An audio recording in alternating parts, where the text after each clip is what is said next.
es prepararse. La prevención no es prepararse para atender una emergencia. La prevención es, en la medida de lo posible, evitar que suceda un evento, y cuando no tenemos esa opción de evitar que suceda y vamos a ser impactados en un momento dado, que los efectos sean lo menos posible, o sea, las pérdidas lo menos posible, lo que llamamos mitigar el riesgo, ¿de acuerdo? Entonces, por un lado es que no ocurra. Si esto no es posible, mitigar el riesgo al máximo. Está dentro de las medidas o dentro de nuestras posibilidades, ¿sí? Y por lo tanto, en la estructura de un programa de protección civil, vamos a tener principalmente dos o como columna vertebral. Por un lado, el conocimiento técnico que tenemos nosotros cuando vamos a hacer un recorrido, vamos a detectar los peligros, solamente vamos a detectar, y en ese sentido, al nosotros visualizar el peligro, vamos a integrar lo que es un diagnóstico situacional.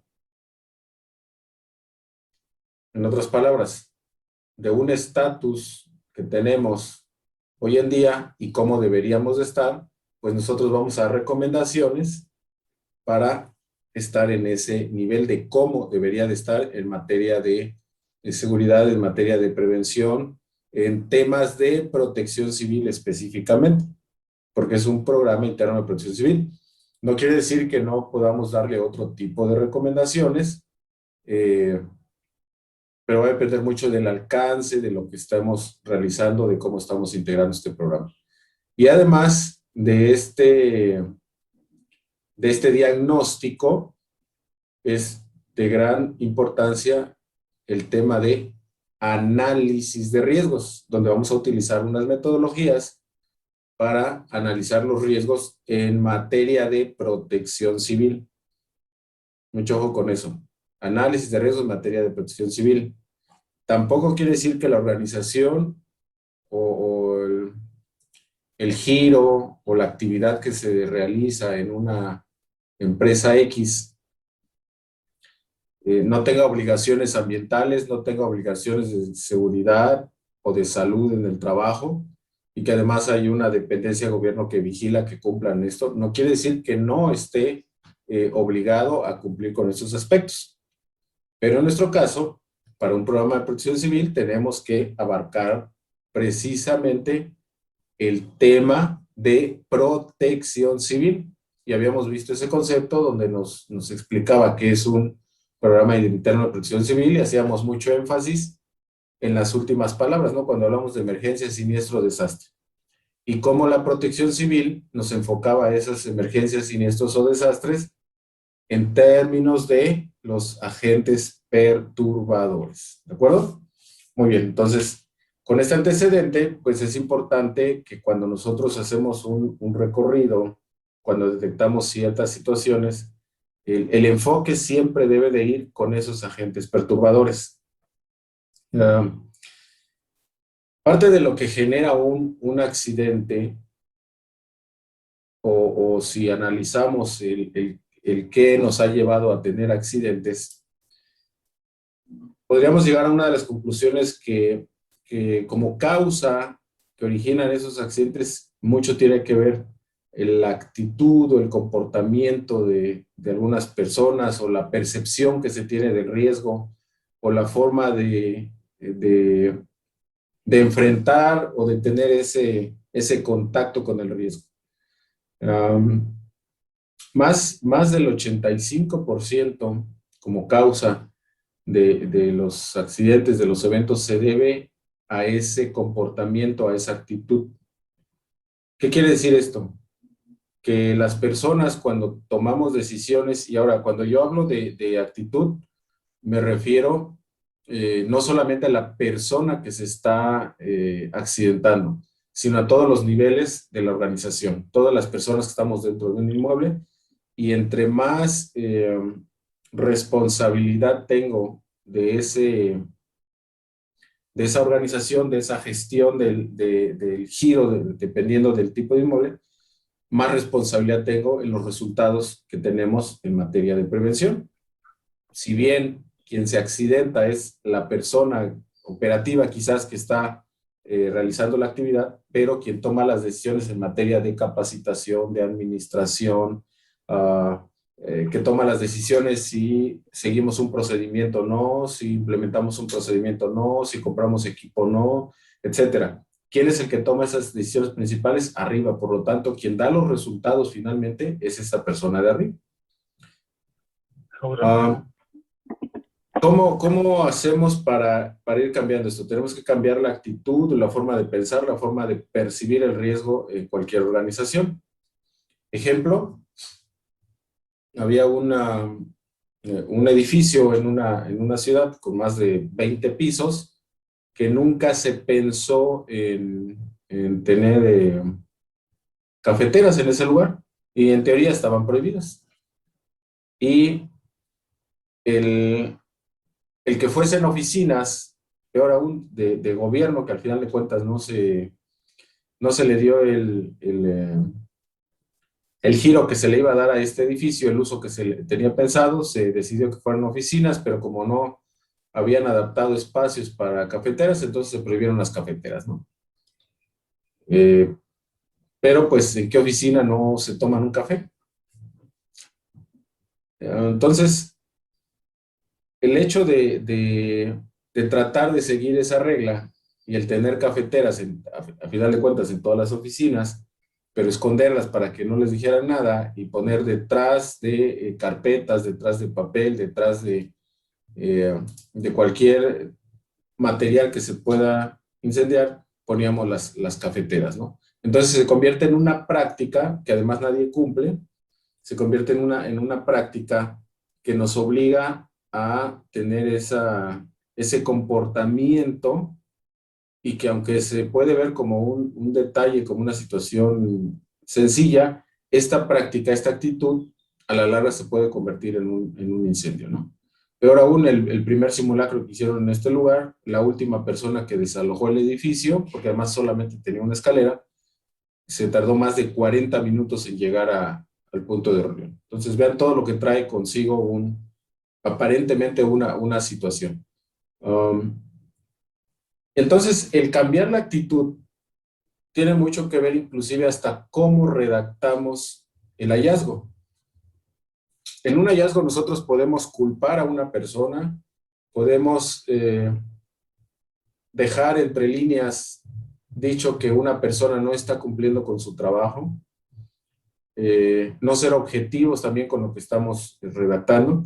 Entonces, lo importante aquí es, de una manera muy sencilla, muy concreta, pero entendible, cómo redactamos un hallazgo, donde no estamos señalando culpables, donde no estamos señalando errores de alguien más, simplemente lo que estamos encontrando, que de alguna manera tiene que llevarnos a una corrección o lo que va a ser parte del plan de reducción de riesgos para este caso, ¿no?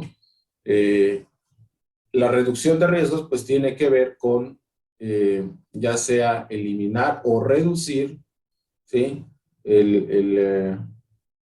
Lo que sería aquel nivel de riesgo que tenemos, ¿sí? Donde vamos a nosotros dar algunas acciones o vamos a proponer algunas recomendaciones con tal de o eliminar o mitigar aquello que estamos encontrando. Primero, obviamente, tenemos que identificarlo y dependiendo de la situación que estemos encontrando, pues vamos a dar aquella recomendación de tal manera que en el plan de reducción de riesgo, una vez que se implemente, una vez que tengamos estas medidas, el riesgo de aquel aspecto que estamos nosotros analizando, pues sea menor al que tenía originalmente. ¿De acuerdo?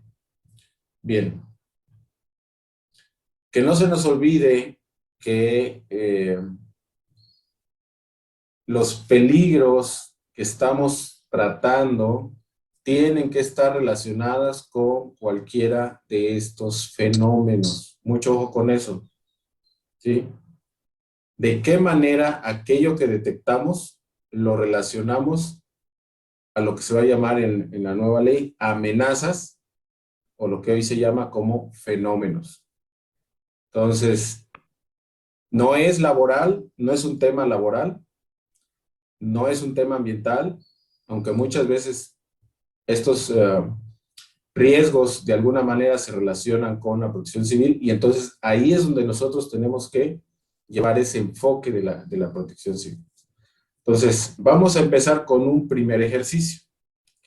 Les voy a dar 5 minutos para que de la siguiente foto que voy a colocar, ustedes me digan cómo redactaríamos el hallazgo, cómo lo describiríamos ya en un documento formal, oficial, y que nos van a hacer una auditoría a lo mejor a nivel nacional o que vamos a nosotros a defender aquello que recomendamos, ¿sí? Y entonces,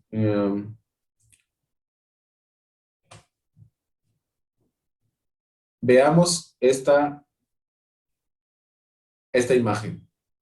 Y ahora tenemos no más de 5 minutos para que podamos describir el hallazgo que encontramos en esa imagen. Después, ya sea que me lo escriban en el chat o abren su micrófono y lo comentan, y ya vamos haciendo los comentarios respectivos. 5 minutos, por favor.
Aquí tenemos comentarios por medio del chat.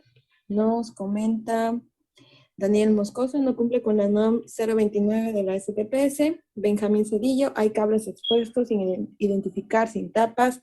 Como lo comenta el compañero, no cumplen con la normatividad requerida para las instalaciones eléctricas.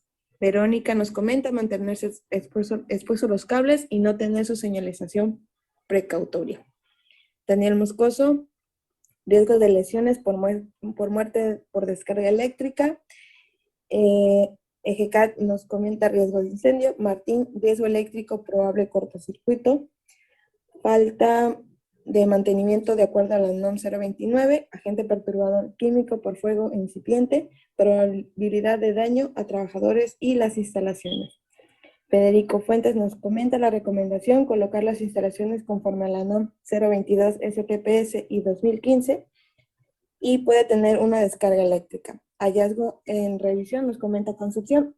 Ocular del inmueble, las cajas de los tableros eléctricos se encuentran sin tapas, hay conductores eléctricos expuestos, y de acuerdo con la norma 01 de la sede 2012, no cumple con las especificaciones. Oscar Rivera, de acuerdo con la inspección ocular del inmueble bajo análisis, se encontró en el cuarto eléctrico los tableros sin tapa de seguridad, cableado eléctrico expuesto, así como riesgos eléctricos. Se sugiere revisión por parte de una unidad de verificación y reparación por parte de personal especializado. En las condiciones actuales contraviene la NOM 01 de la sede 2012 y el Corenum Código Reglamento Municipal. Roberto Ortiz, en el área de tableros eléctricos se identificó el hallazgo de gabinetes abiertos sin tapa, sin señalizar y cableado expuesto con riesgo al contacto del personal, así como riesgos de incendio, dando un incumplimiento a los criterios de la norma 029 STPS. Falta de mantenimiento conforme a la NOM 029, ninguna señalización, etcétera, por parte de Benedicto Carrasco. Y José Naín, se observan en instalaciones eléctricas cables eléctricos no aislados y sin tapas de seguridad.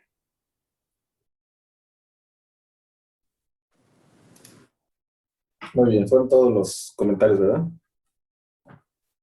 Así es. Bueno, antes de analizar lo que hemos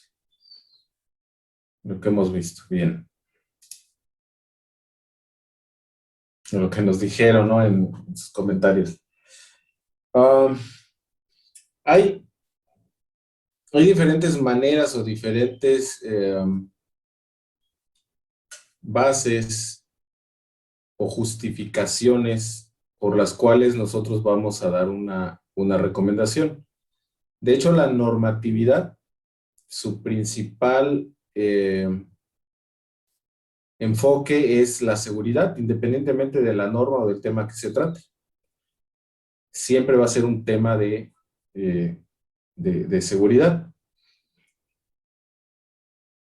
Y existe en el caso de México una serie de normas, ¿sí?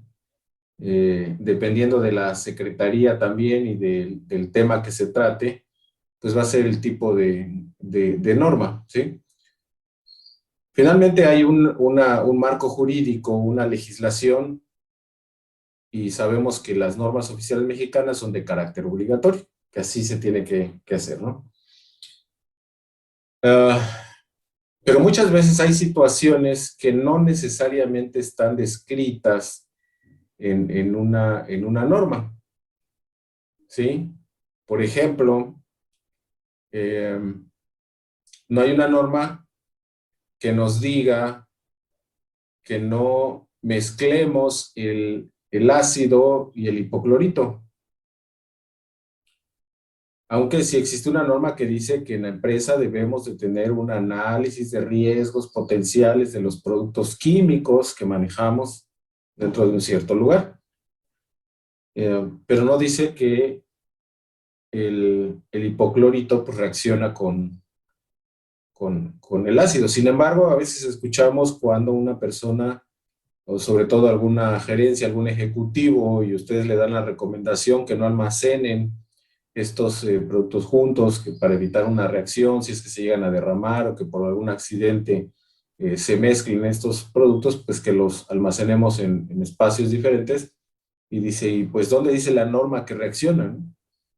Como si esto tuviese que estar forzosamente en una norma, ¿no? Es simple y sencillamente reaccionan, punto. Es una situación química y eso ocurre. Eh, o que una nube tóxica donde hay más de 1000 partes por millón de cloro, 3 respiraciones es más que suficiente y fallecemos. Entonces, ¿dónde dice la norma que falleces? Pues no lo dice la norma. Pero el día que respires esa cantidad de productos simple y sencillamente te vas a morir, no hay más, ¿no? Entonces nosotros podemos dar esa recomendación, ya sea con el fundamento legal o con un fundamento técnico o científico, ¿sí? Lo que no quede dentro de estos parámetros, lo vamos a, lo vamos a tener como una ocurrencia, y mucho ojo con esto, mucho cuidado con esto, porque desafortunadamente tendemos a ocurrencias. En un cierto inmueble les pedían que el detector de humos estuviera más o menos a 1,60 o a 1,70 sobre el muro, ¿no? Porque la responsable de la estancia infantil tenía algunas instalaciones que tenían más de 3 metros de altura, no sabía dónde colocar los detectores. En la inspección la persona de protección civil le dice, pues colócalo a 1,60, ¿no? Pero ¿qué fundamento normativo tenía? Obviamente ninguno. ¿Qué fundamento técnico tenía? Porque además se supone que debemos de seguir las recomendaciones del fabricante o del proveedor. ¿Y qué nos dicen de este tipo de tecnología? No dudo que puede existir algún otro tipo de tecnología que se pueda instalar en diferentes ubicaciones, pero al menos esta en específico, su ubicación es a cielo raso, es en el techo, es en la parte superior, es en lo que vemos, cuando levantamos la vista, lo que vemos, ahí debe de estar en esa parte superior el detector. Pero como escuchó alguna vez que alguien le decía que colocara el equipo contra incendios a menos de 1,50, ¿sí? Pero no se referían en esa ocasión a detectores, se referían a extintores. Y tampoco era 1,60, era 1,50. Entonces vean cómo la falta de experiencia, la falta de conocimiento nos lleva a dar una recomendación equivocada. Peor aún, esa recomendación equivocada nos hacen caso los que tampoco saben ni de normatividad ni de cuestiones técnicas, porque piensan que nosotros somos los conocedores. Y entonces aquí mucho ojo, porque la recomendación que ustedes dan, cuidado, les pueden hacer caso. Y si les hacen caso y además con eso aumentamos el riesgo, o eso a la larga repercute en un evento con pérdidas, y peor aún si son pérdidas de vidas, tenemos una gran responsabilidad. Por eso nosotros nos debemos de fundamentar principalmente en un marco jurídico, y segundo, también lo podemos justificar con una cuestión técnica, pero no ocurrencias. No porque yo pienso que así puede ser, no porque creo que así es, porque lo vi en otro lugar. Esto también ocurrió en una empresa muy grande, donde la percepción que se tenía de ese lugar, y aquí estamos hablando nada más de un dique de contención, ¿no? Para evitar derrames. ¿Qué es lo que te decía la legislación en materia ambiental? Que al menos 1,2 o 1,5 más de lo que se podría derramar, ese dique. En este lugar almacenaban solamente tambores con estopas, con lo que son trapos con aceite, baterías, y quizás si en un momento dado había aceite usado, que por operación era muy difícil que estuvieran, podrían tener ustedes algunos bidones quizás de 50 litros. Sin embargo, con la exageración, con la mala idea de esto, le colocaron una barda que tenía más de 1,5 metros de altura, y cuando no, el lugar no necesitaba ni 20 centímetros, ¿no? Total, le pusieron más de 1,5 metros, y después tenían que utilizar una grúa para subir todos los tambores, y entonces la operación era un relajo. Pero bueno, independientemente de que estaba mal diseñada, que estaba mal construido, que operativamente no era funcional y que además no se requería, llega otra empresa, eh, también muy grande, observa este dique, esta construcción para la cuestión supuestamente del manejo de los productos químicos, va y hace lo mismo en su instalación, ¿no? Coloca más de 1 metro de altura de su muro, pero aquí, según ellos, um, hicieron una modificación, pusieron todo el supuesto dique y al frente le ponen una puerta de metal, pero de estas que son como reja y que está toda, tiene orificios por todos lados. Entonces, y en ese lugar sí almacenaban aceites y otro tipo de químicos en tambores de 200 litros. Pero decía, no, para evitarnos el problema de utilizar una grúa, porque además no tenemos la disposición de una grúa de ese tamaño, dice, nosotros le colocamos una puerta. Entonces, de nada te sirvió, primero, el grave error de la altura del supuesto dique, pero segundo, le colocas una puerta donde si tienes un derrame, todo el producto se va a salir por ahí. Y entonces vean cómo esas ocurrencias, cómo esas malas ideas que tenemos, o cuando damos una recomendación, va a repercutir en un resultado a futuro si no tenemos cuidado. Muy bien. Yo preguntaría de la foto anterior, y ustedes piensen, lo que comentamos primero, ¿es un tema de protección civil? Sería si es sí, el por qué. ¿Cuál es el fundamento técnico legal? Si es no, ¿por qué no? ¿Sí? El hallazgo, que ya lo redactamos, el fundamento legal, algunos dijeron la norma 22, que tiene que ver con red de tierras y pararrayos. No sé ahí cómo relacionaron esto con esa, con esa imagen que veíamos. Algunos mencionaron la norma 29, que principalmente la norma 29 menciona los riesgos a que está expuesto el trabajador o la persona que realiza la actividad del mantenimiento eléctrico, ¿no? Y sí habla de algunas condiciones, todo, pero principalmente es para el riesgo que tiene la persona como trabajador, ¿sí? Y entonces también ahí no sé o en qué punto de la norma lo relacionaron con esta imagen, ¿sí? Y después una recomendación que debe de ir en función de la causa que origina ese problema. Ejemplo, en cuestión de la causa. Llegan ustedes a un lugar y encuentran un extintor que está a 1.6, 1.65 de altura. Siguen recorriendo y encuentran otro, y se dan cuenta que es generalizado la altura de los extintores. La recomendación directa aquí puede ser, baja la altura y no tiene que estar a más de 1.50, ¿no? Porque sabemos que en el inciso F del 7.17 de la norma 2 dice que debe estar a no más de 1.5 metros, ¿sí? Pero la pregunta aquí sería, ¿y cuál es la causa? ¿Por qué la tenemos a 1.60, 1.65? Cuando hicimos el recorrido tenemos que preguntar a quien sea el responsable de ese, oye, ¿por qué lo colocan a 1.60? Nosotros ya de antemano sabemos que aquí hay un área de oportunidad, pero cuando él nos dice, mira, es que recibí la visita de bomberos y, y bomberos me dijo que a 1.60, pero ¿por qué bomberos dijo que a 1.60? ¿Cuál es la...? Porque dijo que él es bombero y que él dice que a 1.60. Pues sí, pero ¿qué ley, qué norma? Que hace un momento también mencionaron un reglamento de construcción o un reglamento municipal de algo. ¿Qué me dice que debe estar a 1.60? El, eh, el bombero pues obviamente no sabía o no tenía ningún fundamento el por qué a 1.60, y ya una vez que se le cuestionó, eh, dijo que porque el reglamento de construcción eso decía, ¿no? Entonces empezamos a buscar el reglamento y efectivamente no decía nada relacionado a sistemas contra incendios, ¿no? Y entonces se vuelve, ¿qué? En ocurrencia. Pero nos hacen caso, y ¿qué pasó en ese lugar?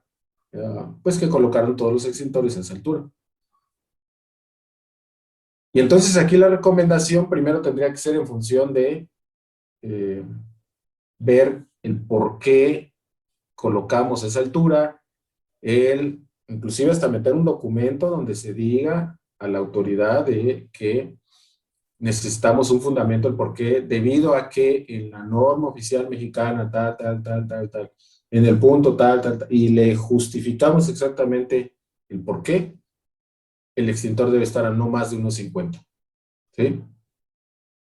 Porque esto se convierte desafortunadamente en un proceso legal y más cuando permitimos que estos aspectos queden en un acta de inspección, ya se convierte en un documento de carácter legal y nosotros también tenemos que respaldarnos y decir, no, no es así porque hay una norma que nos dice esto. No, no solamente se trata eh, de complacer a una autoridad. En una cuestión laboral, pasa un inspector sin experiencia, le pregunta al dueño de un hotel por qué o qué lleva usted en esa tubería. Y dice esta persona, pues llevamos el agua caliente. Ah, mire, toda la tubería la tiene que pintar en color rojo. Y entonces el propietario de este lugar pues se pone a pintar kilómetros de tubería, porque además es un hotel muy grande, en color rojo. El siguiente año viene otra inspección de la misma secretaría, pero con un inspector que sí sabía, y le dice, oiga, ¿este es su red de hidrantes? No, dice, es agua caliente. Ah, dice, ¿y por qué la pintó de color rojo? Dice, ¿cómo que por qué la pinté de color rojo? Sí, señor, porque esa no debe ser de rojo. La única tubería en color rojo debe ser su red de hidrantes.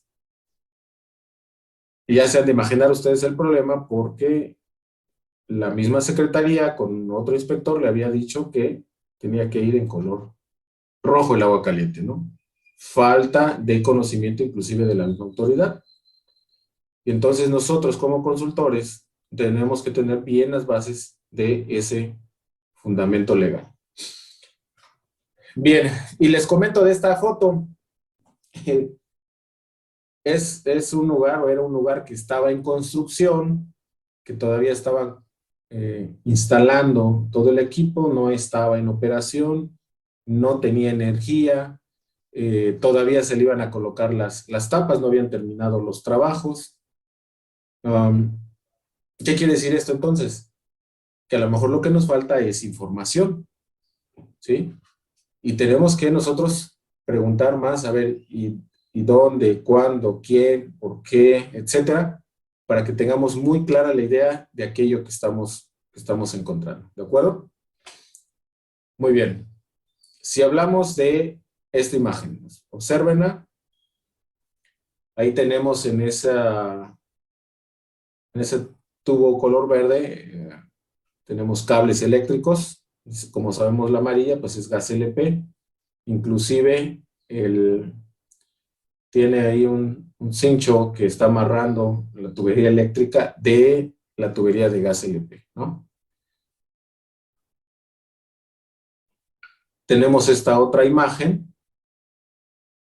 Alguien mencionó la norma, creo que la 1/2012 de Secretaría de Energía, donde ya, por ejemplo, este tipo de conexiones no se permite. Pero además, esta sí ya es un lugar que habitualmente trabajaba, operaba de esta manera, en un sótano que además no tenía ventilación, en un sótano que había madera, mucha madera, de esta madera donde se sacan los muebles que se van supuestamente a reparar y que los amontonamos ahí 1, 2, 3 meses y nunca les hacemos nada, pero que además tenía un espacio de barniz, ¿sí? Porque como era carpintería, entonces había polvos de madera y además barniz en el ambiente, y ahora imagínense con este tipo de instalación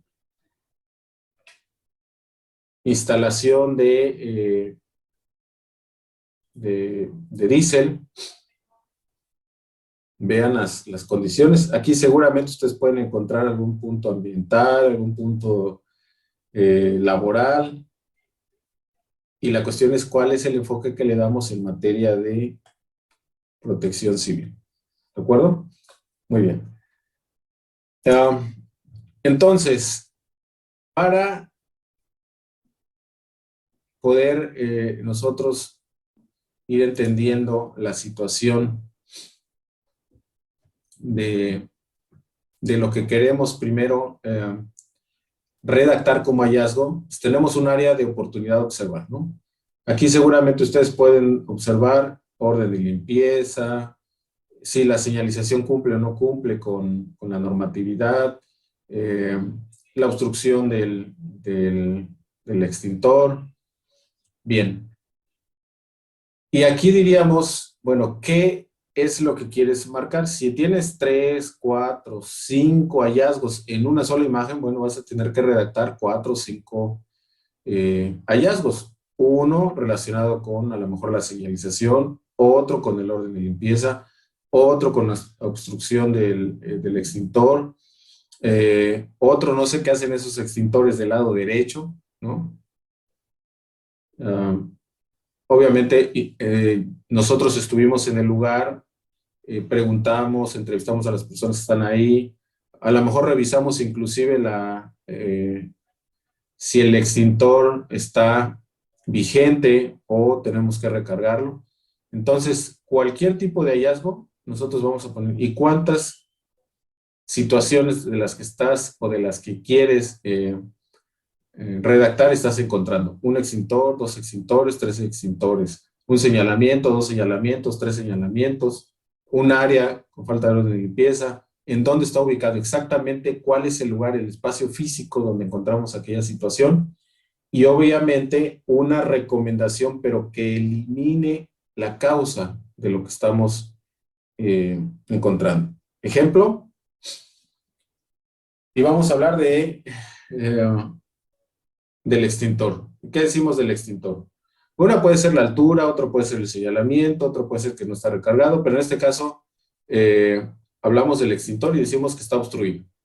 Entonces, ¿qué área de oportunidad? La obstrucción de ese extintor. ¿Cuántos? Pues uno, ¿no? Que es el que estamos viendo ahí. Habría que ver si en el salón, en el lugar, en el espacio, en la nave, hay 3, 4, 5, 6 que están en las mismas condiciones. Si es el caso, bueno, aquí diríamos 6 en vez de 1. ¿En dónde está ubicado? Vamos a suponer que lo encontramos en un almacén y hay varios almacenes y en el almacén que lo encontramos se llama almacén 1. Entonces decimos en el almacén 1. ¿Cómo quedaría ese hallazgo? Pues que hay un extintor obstruido en el almacén 1. Vean, no estamos culpando al de mantenimiento, no estamos culpando al de operaciones, no estamos diciendo que está mal, no estamos diciendo que no cumple con una norma, lo único que decimos aquí es que está obstruido, ¿sí? Pero, ¿cuál es la causa por la que tenemos esta situación? ¿Por qué hubo una persona que dijo, aquí voy a colocar el servidor de agua? ¿Por qué hubo otra persona, o no sé si la misma persona, dijo, aquí voy a colocar estas carpetas? ¿Sí? La recomendación después de platicar con ellos podría ser, reubica el extintor. Si ahí necesitas colocar tus carpetas y tu servidor de agua, pues reubica el extintor. Y cuando les digas esto, te van a decir, ah, no, mira, es que yo creo que es más fácil, mejor movemos las carpetas. Y, ah, bueno, entonces, ¿por qué no lo haces, no? O sea, la cuestión es que donde coloques un extintor debe estar libre el paso hacia ese extintor. Pero ¿qué es más importante? ¿Quitar esas carpetas o quitar el extintor y ponerlo en otro lugar? O que entendamos, porque a lo mejor no es la práctica solamente de esta área, quizás en todas las áreas, o quizás son 3 o 4 o 5 personas de un cierto lugar que tienen la misma práctica. Y entonces, antes de darles la recomendación que va a eliminar en específico esta práctica, lo que nosotros vamos a decir, bueno, primero informa a todo tu personal, a todos. No sé si ya les diste capacitación, no sé si tienes una ficha, no sé cuál es la manera de comunicarte con ellos, pero infórmales sobre la importancia de tener libre el acceso a los extintores, que ellos entiendan que no se puede bloquear. Porque si ahorita nosotros decimos, ah, pues retira todo lo que está enfrente y se acabó el problema, pues se va a acabar el problema en ese momento. Y mañana, y la otra semana, y en un mes cuando se les olvide, porque a los 2, 3 que estaban ahí les dijimos y después ellos se cambian de departamento, traemos otras personas y las otras personas vuelven a traer la misma práctica. Entonces lo que tenemos que eliminar es esa idea que tenemos sobre que podemos obstruir un extintor. La importancia, la relevancia de que no esté obstruido, ¿sí? Y después, bueno, como parte de la solución para este problema en específico, entonces si decimos hay que retirar las carpetas y el servidor de agua, y dejar libre si no quieres, bueno, entonces reubica el extintor, ¿no? Así de sencillo, pero eso va a surgir de la plática que tuvimos con ellos, ¿de acuerdo? Bien, ¿qué va a pasar cuando nosotros tengamos ya completo todos los hallazgos de un lugar? 10, 15, 20, 40. De esto va a salir un diagnóstico situacional, que pueden salir temas de, ya dijimos, señalización, temas de manejo de productos químicos, temas de sistemas contra incendios, temas de prácticas que tenemos, como lo que comentábamos de las cafeteras escondidas detrás de las carpetas, eh, tantas situaciones que pueden salir que están relacionadas con el tema de protección civil. No es un tema laboral, ¿sí? Y no quiere decir que no podamos tomar las normas laborales para evitar un evento como el que estamos mencionando. Si bien dentro de las amenazas están los incendios, están los derrames, están cuestiones tóxicas, bueno, entonces relacionémonos a que la falta de aquel requerimiento que no cumplimos nos puede repercutir en alguno de estos eventos. Entonces, una vez que nosotros revisamos todos estos aspectos, que tenemos completo ya los hallazgos, vamos a generar a partir de aquí un diagnóstico donde le vamos a decir, mira, de los quizás 100 requisitos que debes de cumplir en materia de seguridad por tu operación, resulta que te hacen falta 30. Estos 30 que te estoy mencionando en este diagnóstico. Y por lo tanto, tienes que tener un programa para darle atención a esos 30 a los que me refiero en ese diagnóstico. ¿Sí? ¿Cuál es la responsabilidad para nosotros? Primero, ser muy observadores. Tenemos que visitar el lugar. Un programa de protección civil no se puede hacer a vía remota. Tenemos que conocer el lugar, tener un poco de experiencia y conocimiento acerca del proceso que vamos a analizar, del giro, de las actividades que realizan. Si no tenemos mucha experiencia al respecto, consultemos con alguien que sí, o metámonos a investigar ahora con la tecnología en internet encontramos mucha información acerca de qué posibles accidentes puede haber con aquellos procesos o qué eventos han ocurrido en otros lugares, de tal manera que cuando nosotros lleguemos al recorrido ya tenemos una idea de qué podemos encontrar en ese lugar, ¿no? Entonces, como ejemplo, o como una manera, un formato para nosotros poder llegar precisamente a esa redacción o un estándar de la redacción que podríamos tener, vamos a hacer en un momento un ejercicio donde primero es una descripción concisa de lo que nosotros tenemos cuando identificamos el peligro. Tiene que haber una evidencia objetiva. Por lo general, no siempre se puede, por lo general es una fotografía. Cuando por cuestiones de la empresa, por cuestiones de seguridad no se pueden tomar fotografías, aquí vamos a tener una especie de redacción de hechos, ¿sí? Donde decimos, bueno, al visitar tal lugar, o al preguntar con tal persona, o al revisar tal información, o al observar tal proceso, se observó lo siguiente, ¿no? La descripción concisa, vamos a ver que no le ponemos, como decimos comúnmente en México, no le ponemos colita, florecitas, cabeza, no, sino tiene que ser muy, muy, muy concreto como el ejemplo que vimos anteriormente. ¿Cuál es la ubicación precisa? ¿Cómo conocemos ese lugar internamente? Porque el diagnóstico es para el inmueble, no es para nosotros ni es para Protección Civil, es para ellos. Entonces, ¿cómo conocen el lugar? Esa área, ¿cómo la manejan? ¿Sí? Y entonces, si ellos tienen, por ejemplo, 20 escaleras y nosotros decimos la escalera, seguramente no va a quedar muy claro dónde fue. ¿Qué escalera? ¿Cuál de las 20? Que las escaleras tienen letras o números. Bueno, la escalera 4, ya sabemos que es una escalera y la pregunta es, ¿y la escalera solamente tiene un nivel? ¿O tiene descansos? ¿O tiene 5 niveles o 6 niveles? ¿Qué parte de la escalera?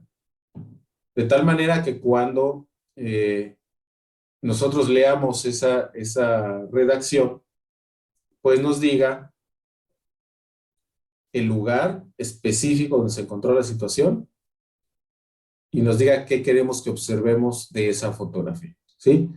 Para dar la recomendación, vamos a requerir lo que es el marco jurídico, conocer cuál es ese soporte, o en un momento dado, la recomendación técnica, o lo que llamamos a veces como buenas prácticas, ¿de acuerdo? Bien, en el momento en que nosotros escribimos, por ejemplo, del extintor, aquí vamos a colocar la foto, vamos a colocar esta, ¿sí? Dijimos extintor obstruido en el almacén 1. Y entonces, ¿qué va a decir aquí? Va a estar esa fotografía, descripción concisa, es extintor obstruido. ¿Cuál es la ubicación? En el almacén 1. O el pasillo eh, del lado derecho del almacén 1. O la puerta principal del almacén 1. ¿Sí? Dependiendo de qué tan grande sea ese almacén o cuántos extintores existen. Entonces, aquí decimos almacén 1.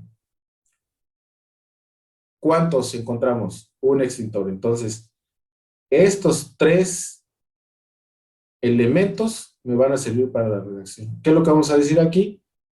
Un extintor en el área de almacén se encuentra obstruido. Punto. No más. ¿Sí? Es nuestro hallazgo. ¿Vale? ¿Para qué nos sirve este formato? Para que una vez que nosotros tenemos bien claro que debe haber una descripción concisa, una ubicación y una cuantificación, que hacemos la práctica de colocar esos tres elementos y después de eso redactar un hallazgo, conforme vamos practicando llega un momento en que ya no necesitamos este formato, sino directamente redactamos el, el hallazgo. Entonces, vamos a ver esta imagen. Tomemos alguna de ellas. Otra vez, puede ser orden de limpieza, puede ser altura, puede ser la forma de manejar los tanques de gas, puede ser orden de limpieza, puede ser la obstrucción. Entonces, en una sola imagen, infinidad de hallazgos, ¿no?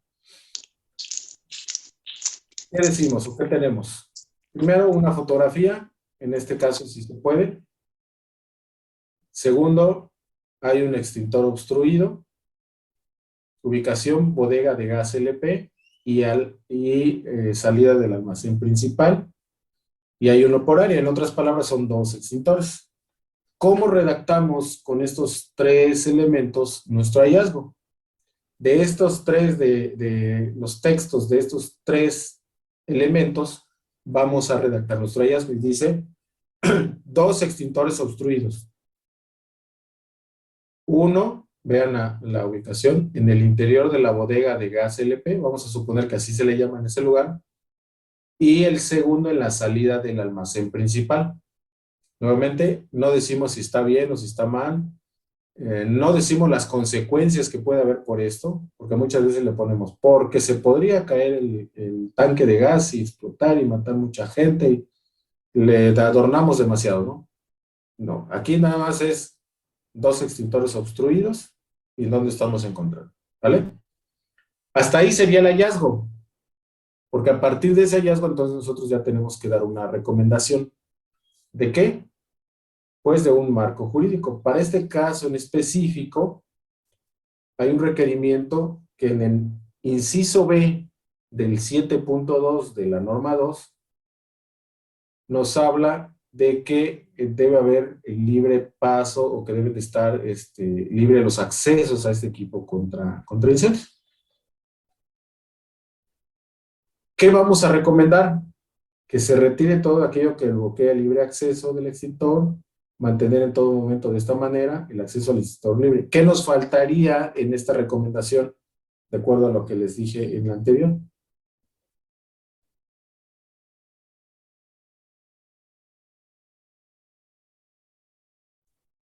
Este texto, que tenemos que evitar, tenemos que informar al personal que tenga estas prácticas. ¿Sí está claro? ¿Preguntas?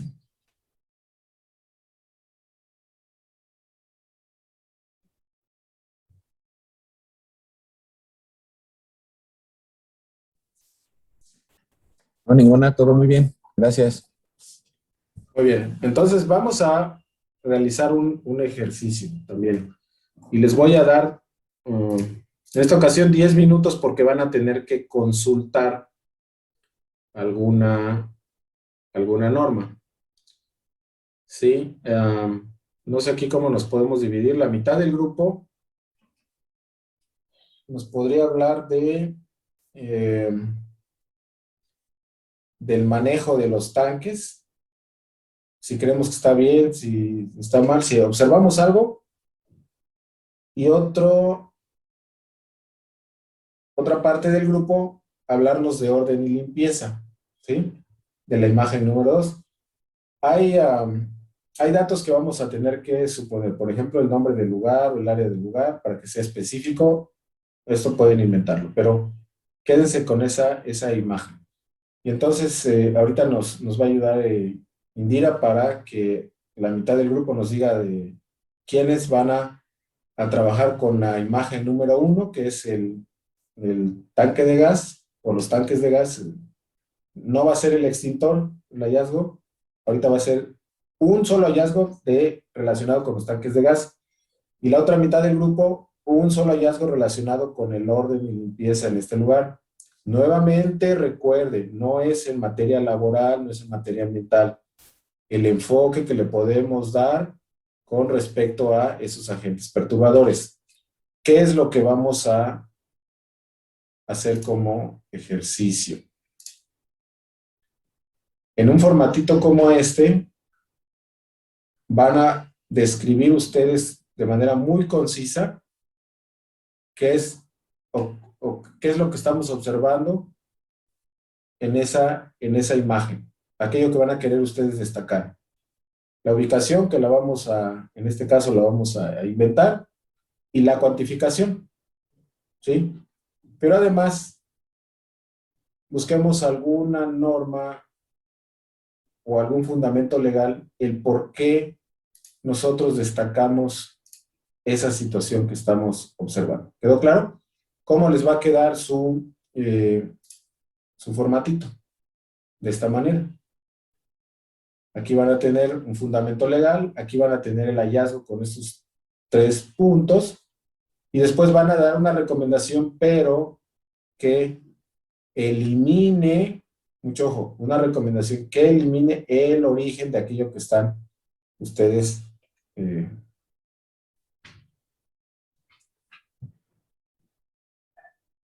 a ver, recuerden que todo lo que estamos haciendo es para aprendizaje de todos, y aquí lo importante es que el tema quede claro para los presentes, ¿no? Entonces, los comentarios que voy a hacer es eh, para que tengamos en cuenta estos aspectos en el trabajo que hacemos normalmente. Primero, dimos una instrucción y a veces nosotros mismos como que se nos complica, ¿no? El seguir las instrucciones, y en teoría nosotros damos instrucciones y esperamos que los demás nos entiendan lo que nosotros queremos como resultado de esa instrucción. Si no mal recuerdo, yo dije, van a redactar un solo hallazgo. Sabemos que en la imagen hay 3, 4, 5, 20 hallazgos, solamente uno. Y en ese sentido, por ejemplo, si el equipo que comentó se puso de acuerdo y dijeron ustedes, vamos a trabajar solamente sobre la falta de orden y limpieza, el hallazgo era orden y limpieza, nada más, ¿de acuerdo? ¿Qué va a pasar? Y voy a compartir mi pantalla. Escuchaba un poco lo que decían en cuanto a toda la normatividad, y efectivamente toda la normatividad de estarla buscando, y que si una ley, que si otra, sí se puede convertir en algo que lleva mucho más tiempo. Pero también nosotros debemos de tener una noción dónde encontrar esa información. O sea, ya como responsables de estas áreas, ya como personas que están dedicadas a estas áreas, posiblemente no sabemos o no tenemos toda la ley en la mente, pero sí más o menos tenemos una idea de dónde encontrar. Y de hecho, alguno de ustedes mencionó, sí, la norma 1, sí, pero ¿qué de la norma 1? Y además lo estamos haciendo en equipo, ¿no? Mientras uno está redactando, otro pudo haber abierto la norma 1. Vean aquí qué tan sencillo es, por ejemplo, aquí está la norma 1, le doy control F, a ver cuánto tiempo me lleva. Aquí le pongo la palabra orden, porque además no sé ni en qué numeral está, no sé ni... Le digo siguiente, y de repente me lleva al 7.1.1 que dice que hay que contar con orden de limpieza. Si no quiero seguir buscando y solamente con esto me conformo con fines del ejercicio, no me llevó ni 30 segundos, ¿no? El abrir la norma, el darle esta búsqueda, inmediatamente ya tengo el punto de la norma. Nos vamos al título y aquí está, norma 001, casi copiar y pegar la norma y le damos el 7.1.1, ¿no? Y con lo que dice ese inciso, ¿de acuerdo? Entonces, aquí ya tenemos ese fundamento. Si queremos seguir buscando, si queremos seguir colocando un mayor número de normativa, también es correcto y queda más completo. Sin embargo, aquí lo que buscamos en este caso es orden de limpieza. Escuchaba también lo que decían en cuanto a la estiva de las cajas. Si yo analizo el de las estivas y digo, es que si se caen las cajas, se va a accidentar una persona, y la pregunta es, ¿y es de protección civil? Pues la verdad es que no es de protección civil, es un tema de seguridad en el trabajo. Pero alguno de ustedes mencionó, es una ruta de evacuación y entonces estamos obstruyendo el paso. Entonces sí puedo ir por ahí. Alguien más dijo, ¿y qué pasa si hay un sismo, se vienen abajo y entonces además del sismo me obstruye la ruta de evacuación? Pues entonces ya le estamos dando esa salida que corresponde, ¿de acuerdo? Entonces aquí, nuevamente, solamente eran estos 3 puntos. Al llenar esos 3 puntos, ¿cuál es la descripción concisa? Falta de orden y limpieza, ¿no? La ubicación, el almacén, o como le pusieron, cuantificación, un área. Entonces, falta de orden y limpieza en el área tal. Fíjense qué sencillo hubiese quedado de esta manera cuando estamos redactando un hallazgo. Cuando son 3, 4, 5, 10 hallazgos, entonces ahí sí, pues nos va a llevar más tiempo. Pero además, esto nos puede llevar en un momento dado, a tener otras líneas de redacción, como el formato que ustedes vieron, hacer varios ejercicios como este, ¿no? Porque van a ser diferentes hallazgos, algunos relacionados con incendio, otros con señalamientos, otros con rutas de evacuación, otro con la estiva, otro con la falta de orden y limpieza. Entonces, se convierten en diferentes hallazgos, ¿vale? Y eso va a quedar ya en un documento que después vamos a ver. Muy bien, muchas gracias a este equipo por su trabajo. El siguiente equipo. Gracias por la retroalimentación. Gracias. Por nada. Siguiente equipo. O alguno del otro equipo que hayan hecho su ejercicio. ¿Quién nos apoya con cómo quedó su redacción?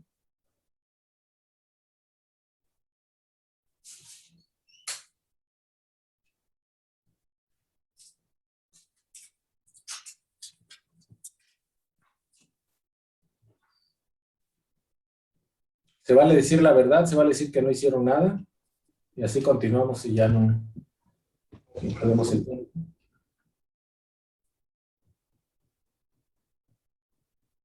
¿Nadie? Hola, yo estaba en el equipo 1, pero de momento aparecí en el equipo 2 y ahí es donde ya participó con Rafael. Gracias. Ahí se perdieron. Ok, está bien. Bien, vamos a continuar entonces.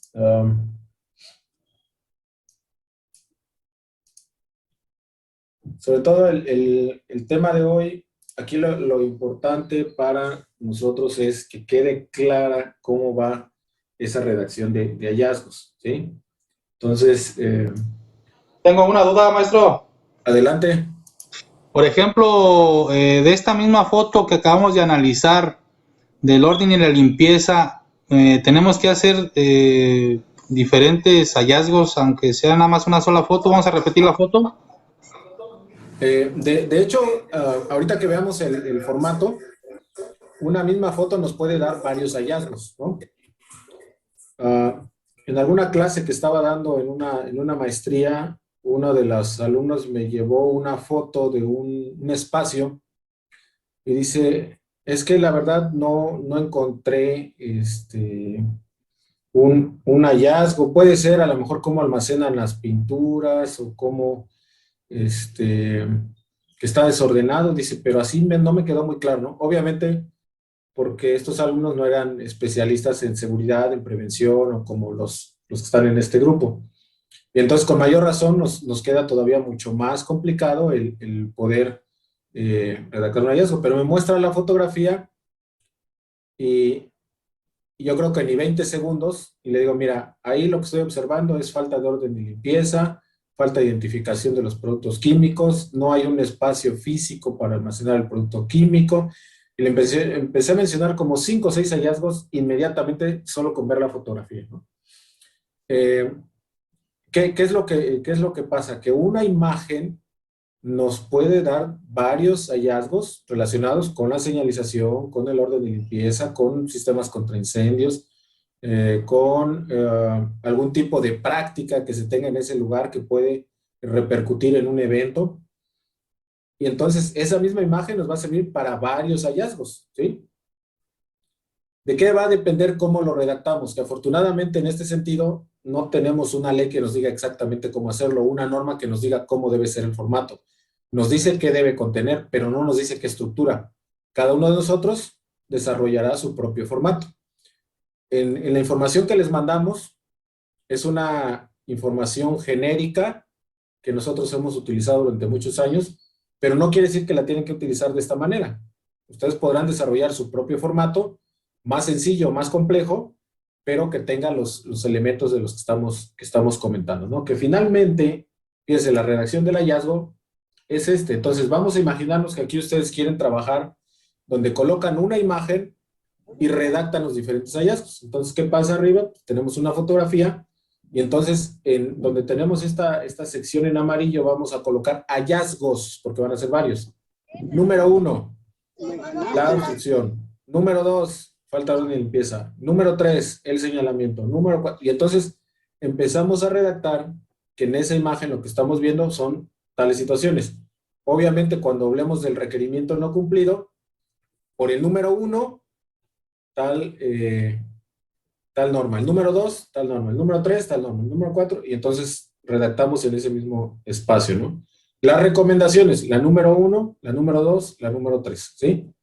Pero va a depender de la manera en que nosotros lo querramos trabajar. Otros, ¿cómo lo hacen? Colocan esa foto y hablan del orden de limpieza. Vuelven a colocar esa foto y hablan del señalamiento. Vuelven a colocar esa foto y hablan del tema de incendios. Vuelven a colocar esa foto y hablan de la estiva, ¿no?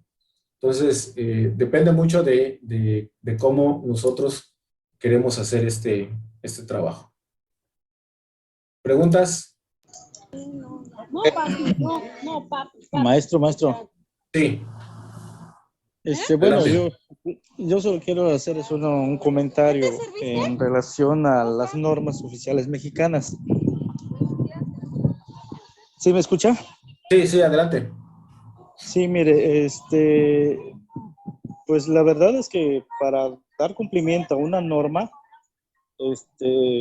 si nos apegamos estrictamente a derecho, para que surta sus efectos y sea válido ante una autoridad, debe de estar muy bien fundada, porque si lo tomamos así nada más, pues ahora sí que, como dicen algunos, a criterio, podemos incurrir en que las autoridades, ya llámese STPS o alguna otra autoridad, pues simple y sencillamente nos van a decir, ¿sabes qué? No es lo que presentas, no es lo que me manifiestas, y pues nos van a multar, nos van a sancionar. Y es lo que tratamos nosotros como peritos de evitar, que pues ahora sí que a las empresas o que asesoramos, pues que no paguen multas. Entonces, pues sí me gustaría hacer hincapié en ese sentido, porque pues lo vemos así muy pues de una manera muy sencilla, sin tipificarlo, sin tomarlo muy a pie de la letra como lo marca en la norma, pues podemos caer en eso y pues la verdad, pues como peritos o asesores, pues sí nos golpearía y lejos de que nos recomendemos, pues dirán, ¿sabes qué? Pues llegó la autoridad y no procedió a lo que nosotros estamos pues manifestando o amparándonos hasta cierto modo de que no nos sancionen, ¿no? Esa era mi aportación, maestro. Claro, muchísimas gracias. Sí, aquí hay otro punto importante que estuvimos viendo al principio, sobre todo cuando hablábamos de la ética y del conocimiento que nosotros debemos de tener en cuanto a ese marco jurídico. Precisamente la primera diapositiva, cuando decíamos, o tienen que tener un fundamento legal o un fundamento técnico el por qué estamos dando esa recomendación. Y cuando se trata del fundamento legal hay que tener bien claro el punto de la norma. Porque además, ¿qué pasa si nosotros damos esa recomendación que está fundamentada en una norma y que por alguna situación ocurre un evento, ¿no?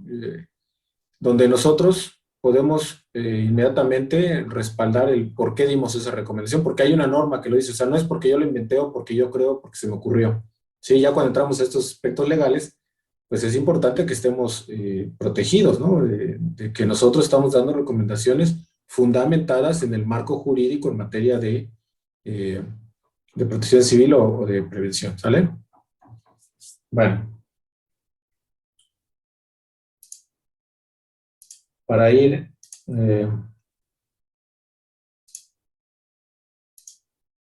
concluyendo. Bien, entonces, ¿cómo podemos presentar un diagnóstico? ¿Cómo, y de hecho el documento que les enviaron ya con el formato que es para ir metiendo esta información, con la estructura que le estamos proponiendo ahí, primero, pues debe haber datos generales del inmueble o del lugar. Tiene que haber una introducción o algunos antecedentes sobre el inmueble, sobre los riesgos que hay en el proceso, en el giro de ese inmueble. ¿Cuál es el objetivo y el alcance del diagnóstico? Aquí tiene que estar muy claro por lo que nos acaban de decir hace un momento, porque este no es un diagnóstico en materia laboral, no es un diagnóstico en materia ambiental, ¿sí? Es un diagnóstico en materia de protección civil y que abarca los agentes perturbadores mencionados en la misma Ley General de Protección Civil. No abarca más. Oye, pero tú nunca nos dijiste, mira, y el trabajador se cayó. No, pues espérame, esto no es un tema laboral, es un tema de protección civil. ¿Sí? Entonces, con esas amenazas, con esos fenómenos que nos marca la misma ley, es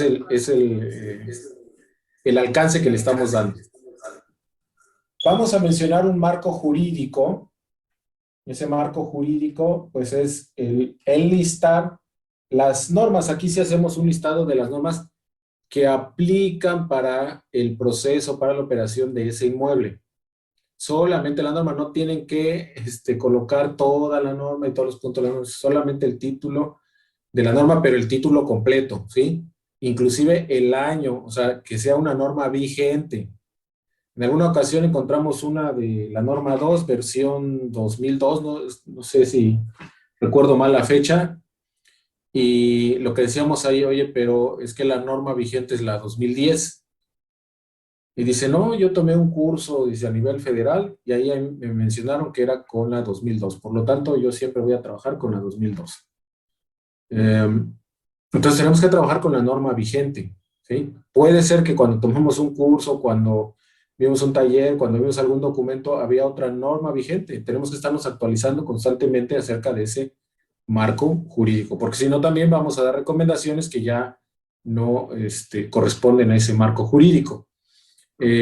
Descripción general de la empresa, tenemos que saber qué hacen ahí qué es lo que podríamos esperar encontrar por el tipo de actividad que se desarrolla en ese lugar. No es lo mismo hablar de un espacio físico donde son oficinas, donde hay trabajos de gabinete, a un lugar donde a lo mejor tienen montacargas, donde utilizan productos químicos, donde hay procesos de producción.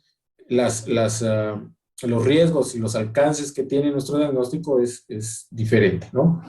Describir la metodología del diagnóstico, que es levantamiento en campo, que es aplicar una manera de redactar los hallazgos, que es consultar la legislación, que es observar, que es entrevistar. en un listado de qué fue lo que hicimos nosotros para poder llegar a esa conclusión. Que esto obviamente, como nos dijeron hace un momento, nos habla de un trabajo profesional, ¿no? Donde decimos, para yo poder llegar a este resultado, fui al lugar, observé, pregunté, entrevisté a las personas que están ahí involucradas, consulté la normatividad, apliqué una técnica para redactar hallazgos que fue la descripción concisa, la cuantificación y el lugar exacto, ¿no? Referenciándolo a un marco jurídico, por ejemplo, ¿sí? Y entonces esta va a ser su metodología de cómo hicieron ustedes el trabajo, cómo llegaron a esos resultados. Y después vienen ya los resultados de los hallazgos.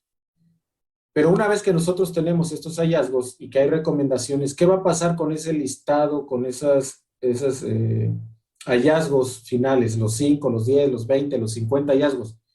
Tienen que quedar plasmados en un documento que le vamos a llamar plan de reducción de riesgos. Como estamos hablando de protección civil, es un plan de reducción de riesgos de desastre.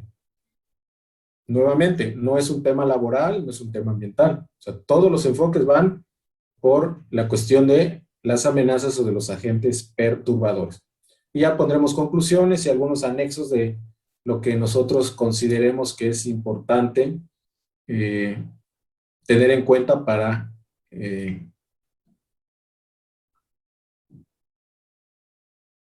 este diagnóstico que estuvimos presentando, ¿no?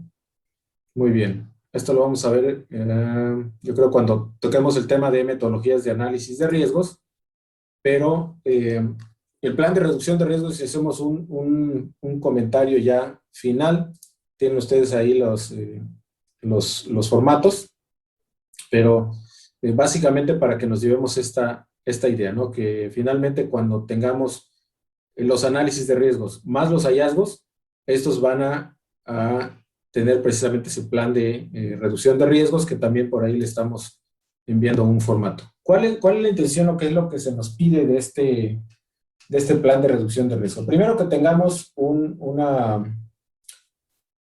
lo que es un hallazgo, pero en función de esos agentes perturbadores. Ustedes inclusive podrían tener un formato donde solamente describan ese hallazgo, porque si ya tenemos un diagnóstico y ya los tenemos numerados 1, 2, 3, 4, entonces aquí a lo mejor en este plan de reducción de riesgo podríamos decir que hay un documento que tiene una inversión, o el mismo documento anterior que mostramos y que ya tiene los hallazgos, podríamos ir con respecto al punto 1 y entonces ya nos evitamos esta parte de la descripción de todo el hallazgo. Pero si lo queremos hacer en conjunto, lo que es el hallazgo más toda la planeación, bueno, en un solo formato lo podemos hacer. Y entonces la primer parte corresponde a lo que vimos el día de hoy, la redacción de los hallazgos. Después vamos a relacionarlo con algún agente perturbador, a qué fenómeno corresponde, de qué manera o qué visión le estamos dando. Recuerden, no todos son incendios, no todos son químicos. Y entonces, ¿con cuál lo estamos relacionando? Mucho ojo con eso. Si cuando nosotros vemos esta tablita de los fenómenos que existen y aquel hallazgo no tenemos de ninguna manera dónde colocarlo, posiblemente no sea un tema de protección civil. Tenemos que buscar ese enfoque, ¿no? Por eso, en esta columna, tenemos que decir a qué fenómeno corresponde o a qué grupo de fenómenos corresponde, ¿sí? Y a partir de esta columna donde dice responsable del seguimiento, entonces aquí realmente es donde estamos ya planteando la reducción del riesgo de desastre, porque decimos, hay un responsable que le va a dar seguimiento de cierto departamento, tiene una fecha en la que lo detectamos, pero también una fecha compromiso. Aquí inclusive sería ideal colocar otra columna y decir, y la fecha en que se va a revisar, que ya se cumplió, es tal fecha, ¿no? Realmente en la reducción de riesgo, esto sería de lo más importante. ¿Quién es el que va a hacer la actividad?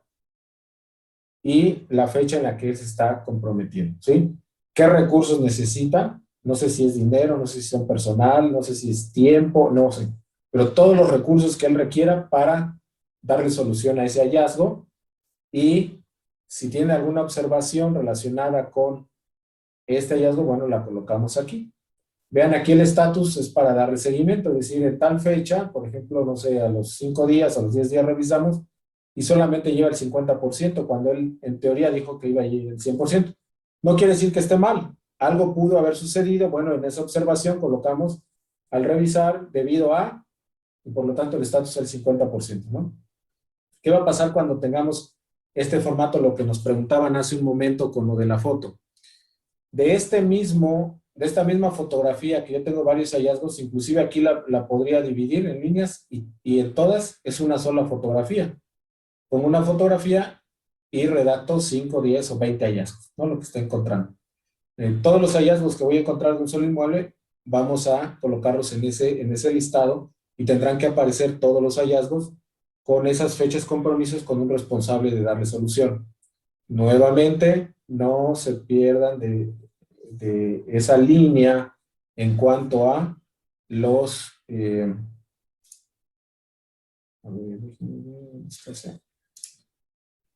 en cuanto a las amenazas y los fenómenos en materia de protección civil. ¿De acuerdo? Disculpe. Adelante. De este plan de riesgos, ¿se agrega al programa interno o se puede presentar antes para que subsanen las deficiencias que se puedan subsanar de manera inmediata o a corto plazo? De hecho, tanto el diagnóstico como el plan de reducción de riesgos son para la organización. Es para que ellos le den seguimiento y solucionen el problema. Yo les recomendaría que de ambos documentos ustedes tengan de recibido, aún sean el responsable dentro del inmueble, que ustedes tengan de recibido, que tengan una evidencia de que se entregó esta información. ¿Por qué? Vamos a suponer como consultor, ustedes le dicen al patrón los problemas que tiene con el gas LP, con el almacenamiento de productos, y le dicen claramente lo que debe solucionar. Y resulta de que se presenta un evento, ya nos comentaba Víctor desde el aspecto legal, se presenta un evento y llaman al consultor, a ver, consultor o perito o acreditado, mira, tú nunca le dijiste al patrón que tenía que solucionar este problema. ¿Cuál va a ser su posición? Usted, no, claro que le dije, miren, y aquí lo tengo y en tal fecha, a ver, pero ¿dónde te firmó? Y él dice, no, a mí no me entregó nada, en serio que no sé nada. ¿Sí? Ya cuando estamos hablando de aspectos legales, cuidado, ¿eh? Ahora, ¿qué pasa si ustedes son el responsable al interior del inmueble? Y entonces ustedes le mandan un correo al patrón o al de mantenimiento. ¿Qué creen? Que el consultor me dijo, él es el experto y él mismo hizo la redacción del hallazgo.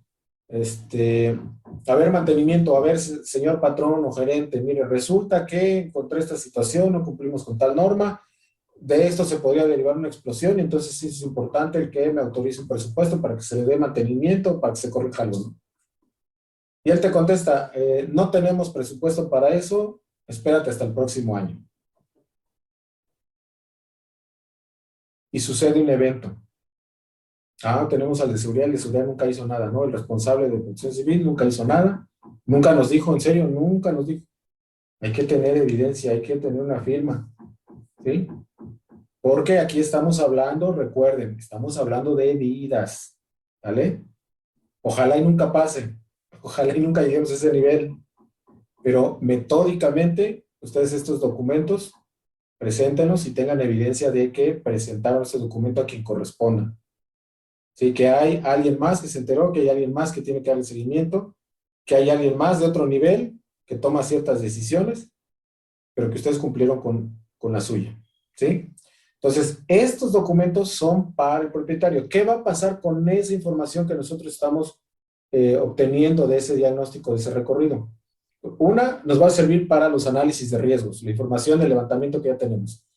Y segunda, para cuando coloquemos recomendaciones genéricas dentro del programa de protección civil, se van a derivar de ese documento, pero no va a ir todo el documento completo dentro de este programa de protección civil, ¿no? De acuerdo a la estructura que nos pide un programa, ¿sí? Y ya más adelante les van a dar algunas ideas de cómo podemos ir metiendo esa información, porque seguramente en algún espacio vamos a poder describir esa información. ¿Por qué?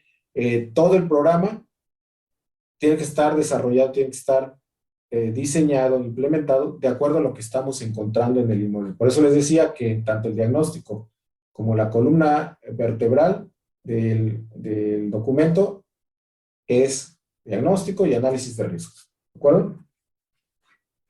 ¿Alguna pregunta más? Gracias, ¿Algún gracias. comentario? Nada.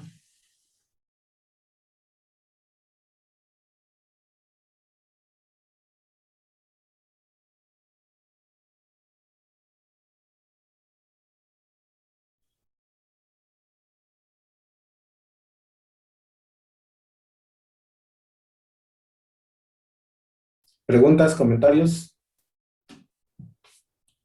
Otra pregunta, ingeniero, disculpe, maestro. ¿Nos tendría Adelante. que firmar también ese hallazgo el responsable del inmueble, como para, como usted dice, voy a suceder alguna calamidad?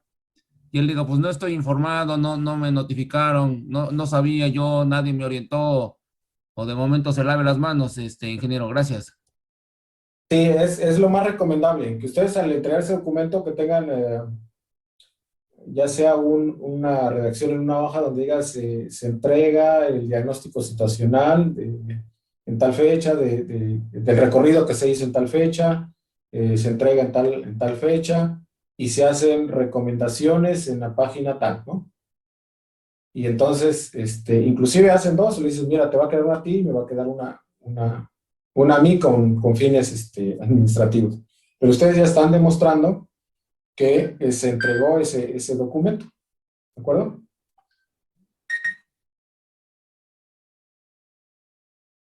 Ok, gracias, ingeniero. Nada. Muy bien, ¿alguna pregunta más? ¿Algún trauma?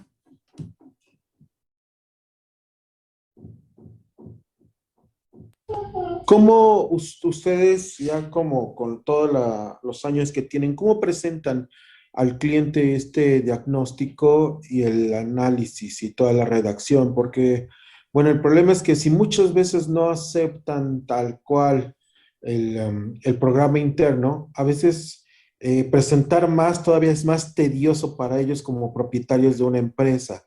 ¿Cómo ustedes los convencen ya con la experiencia que tienen para que ellos acepten que se haga o acepten las recomendaciones? En una junta ejecutiva entregamos el diagnóstico y están presentes por lo general el de mantenimiento, el de operaciones, la gerencia o la dirección, depende de quién sea la máxima autoridad en el lugar. Y al menos tenemos 4 o 5 personas, ¿sí? Donde les explicamos brevemente. Recuerden que las presentaciones ejecutivas tienen que ser eso, ¿no? Muy, muy ejecutivas y donde no les vamos a mostrar todo el documento. Lo que vamos a mostrar es el resultado de ese recorrido. Hacemos un resumen donde les hablamos que hubo falta de señalización, que hubo falta de limpieza, falta de mantenimiento en algún aspecto. Y donde les decimos, y bueno, en este documento está completo de ese diagnóstico. Ustedes me dicen a quién se lo entregamos. Ellos en ese momento dicen la gerencia o el de mantenimiento, ok, mira, aquí está esta minuta donde estamos entregando, tiene este contenido, revisan, como hay 2 o 3 testigos y además hay una firma, pues bueno, y queda claro obviamente ahí también que las recomendaciones que les estamos dando va en función de un marco jurídico. Y como les mencionamos, ¿en qué norma? Precisamente lo que hacíamos ahorita en el ejercicio, de que hay un punto de la norma que pide tal situación, pues ¿no? que bueno, ahí está, y que se los dejamos para revisión y que cualquier duda, con toda confianza, y que ese documento es solamente para ellos, pero que es muy importante que le den seguimiento. Y nunca hemos tenido ningún tipo de problemas, ¿no? Con esta manera de trabajarlo. De hecho, la mayoría se ve interesado en el tema y a veces inclusive ahí el mismo director da instrucciones directas para corregir las diferentes situaciones que a veces incluyen hasta presupuestos más o menos fuertes, ¿no? Pero hay que saber cómo presentarle la idea a ese comité ejecutivo.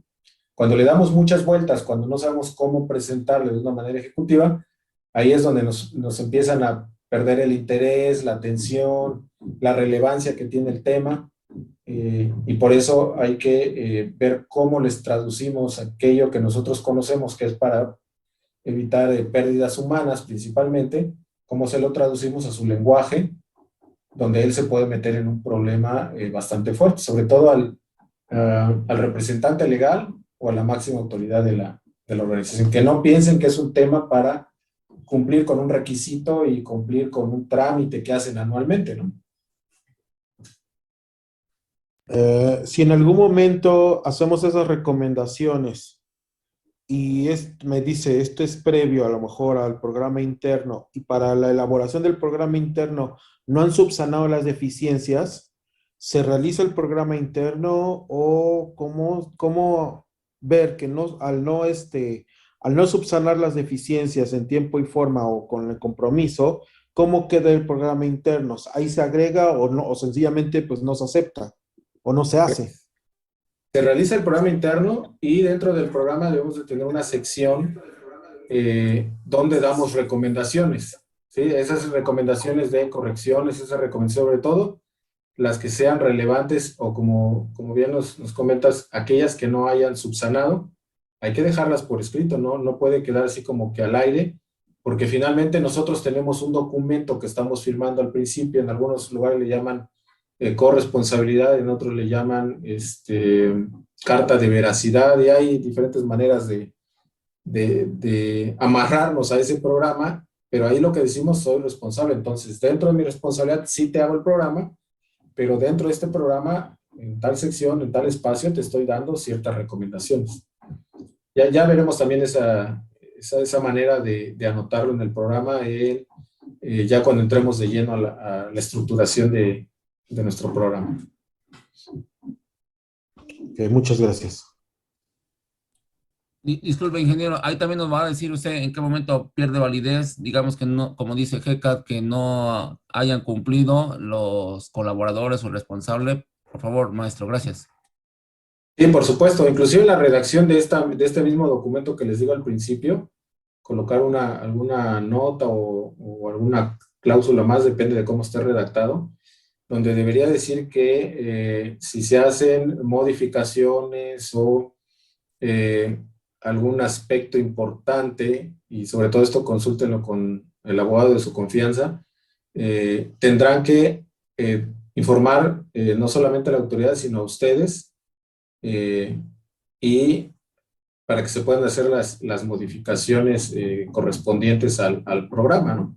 Obviamente esto tendrá un costo adicional o tendrá que ver la manera de cómo se trabajan estos aspectos, pero sí dejen ustedes en ese mismo documento que lo firman ustedes y lo firma el representante legal o el director general de ese inmueble, que quede muy claro que ese documento es en base al estatus que tiene actualmente, que una vez que se hagan modificaciones, sobre todo aquellas que sean relevantes, tanto tiene que informar a la autoridad como a ustedes para que se hagan los cambios que correspondan, ¿no?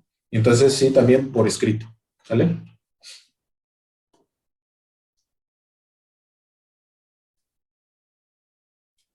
Gracias. Muy bien. ¿No hay más preguntas o comentarios?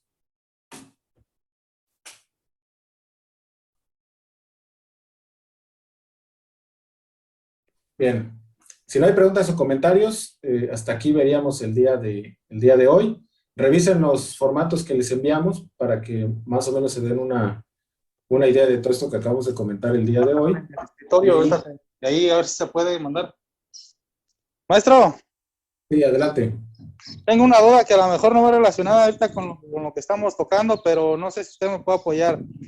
Yo estoy consciente que por ahí piden dictamen estructural y el dictamen de instalaciones eléctricas.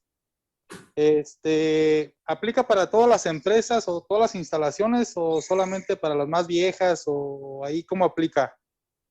Bien, ahí va a depender mucho del marco jurídico del lugar donde estamos, porque puede ser por el estatal o por el municipal. En algunos municipios les piden algo así como un dictamen, a veces yo no los considero como dictamen porque pues, el dictamen es más con una unidad de verificación y no vamos a estar haciendo un dictamen cada año y sobre todo con los costos que esto representa.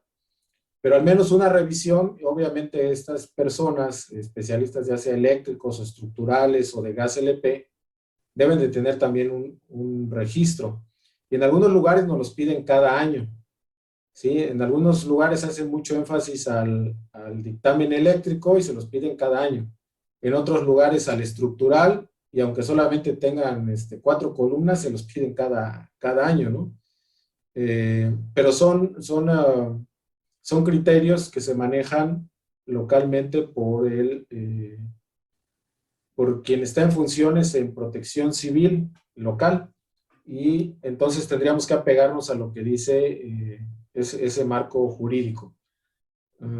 Es mucho problema, sobre todo para esos lugares donde les aplica el de gas, el eléctrico y el estructural, y peor aún que te lo estén pidiendo cada año, donde a veces pues un estructural pues no necesariamente cada año requieres el análisis, a veces inclusive ni el eléctrico, ¿no? Si no tienes modificaciones ni nada relevante, entonces ¿por qué deberías de tenerlo? Pero aquí desafortunadamente dependemos del marco jurídico local, ¿no? Entonces habrá que consultar qué dice el reglamento municipal o el estatal de ese lugar donde estamos haciendo el programa. Ok, gracias. Por nada. Bien, entonces el día de hoy estaríamos terminando con esta parte de redacción de hallazgos y nos vemos en la próxima sesión. Muy buenos días a todos y que pasen un buen Muchas fin de gracias, semana. maestro. Muchas gracias. Buenos días. Gracias, buen Gracias, día. maestro. Hasta luego. Nos vemos. Buenas. Hasta luego. Gracias. Solo para comentarles que el módulo 3 ya se encuentra disponible, ya podrán visualizar las actividades que realizar. Como el ingeniero les comentó, es importante que revisen los formatos que se le hicieron llegar el día de hoy. Estos formatos también ya están en la plataforma, forman parte de la tarea que ustedes van a realizar. Y pues la importancia de igual comentar en los foros. Recuerden que esto también se toma como participación y es parte de la calificación final para este diplomado. Recuerden verificar dónde se está realizando el comentario. Hay un espacio definido para esta sección. Muchas gracias y saludos. Gracias. Hasta luego.